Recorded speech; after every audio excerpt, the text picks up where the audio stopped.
Karimnagar Congress assembly incharge బీసీలకు అవకాశం ఇవ్వాలని ఈ రోజు కరీంనగర్లో మైత్రి హోటల్లో జరిగిన విలేకరుల సమావేశంలో బీసీ జేఏసీ నాయకులు కేసిపెద్ది శ్రీధర్ రాజు, దొగ్గలి శ్రీధర్, మియాపూర్ రవీంద్రాచారి పాల్గొన్నారు. ఈ సందర్భంగా వీరు మాట్లాడుతూ కాంగ్రెస్ పార్టీ బీసీ డిక్లరేషన్ ప్రకారం 42% రిజర్వేషన్లు అమలు దిశగా అడుగులు ముందుకు వేస్తుంది.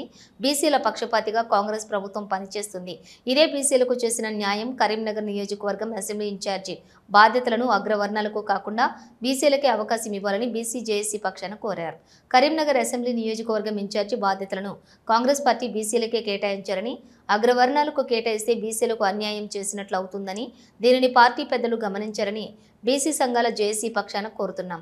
కాంగ్రెస్ పార్టీ ప్రస్తుతం జరిగిన ఎన్నికలలో బీసీకే టికెట్ కేటాయించడం జరిగింది.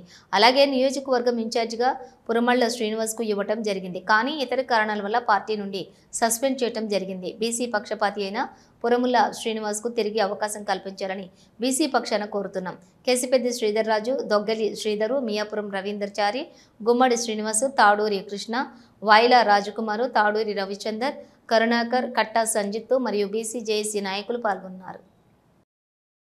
కామారెడ్డి డిక్లరేషన్ ప్రకారం ఇవ్వడం, దాని ప్రకారం బిల్లులు, తర్వాత ముసాయిదాలన్నీ కూడా గవర్నర్ దగ్గర పెండింగ్ పెట్టి, గవర్నర్ దగ్గర ఉన్నవి వాటి ప్రకారమే రిజర్వేషన్లు అమలు చేసి ఎలక్షన్లు పోతాయని చెప్పడం వల్ల యావత్ బీసీ లోకం అంతా కూడా సంతోషంగా ఉంది.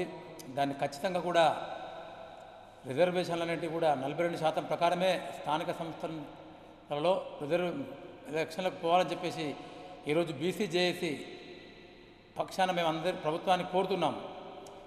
అదేవిధంగా కాంగ్రెస్ ప్రభుత్వం కామారెడ్డి డిక్లరేషన్ ప్రకారం ఏ విధంగా అయితే బీసీ రిజర్వేషన్లు 42% ఖచ్చితంగా అమలు చేస్తామని చెప్పేసి ఆ దశగా ప్రక్రియ ప్రారంభించింది. అదేవిధంగా మేము ఇక్కడ కరీంనగర్ నియోజకవర్గ పరిస్థితి చూసినట్లయితే, కరీంనగర్ నియోజకవర్గం ఎప్పుడైతే ఏర్పాటు నుంచి దాదాపు కొన్ని దశాబ్దాల కాలం ఇక్కడ దొరల పరిపాలన ఉండేది. కానీ మొట్టమొదటిసారి తెలుగుదేశం పార్టీ ఇక్కడ బీసీకి అవకాశం ఇచ్చి గంగుల కమలాకరన్నను పోటీలో నిలిపింది. ఆనాటి నుండి ఈనాటి వరకు కూడా ఇక్కడ కరీంనగర్ ఎమ్మెల్యే స్థానం ఖచ్చితంగా కూడా బీసీలే గెలుస్తున్నారు. 52% ఉన్న బీసీలందరూ కూడా ఏకమై ఈరోజు బీసీలకే ఇక్కడ అవకాశం ఇస్తున్నారు. 4 పర్యాయాలు ఇప్పటికి కూడా కంటిన్యూగా ఇక్కడ బీసీలే ఎమ్మెల్యేగా ఉన్నారు.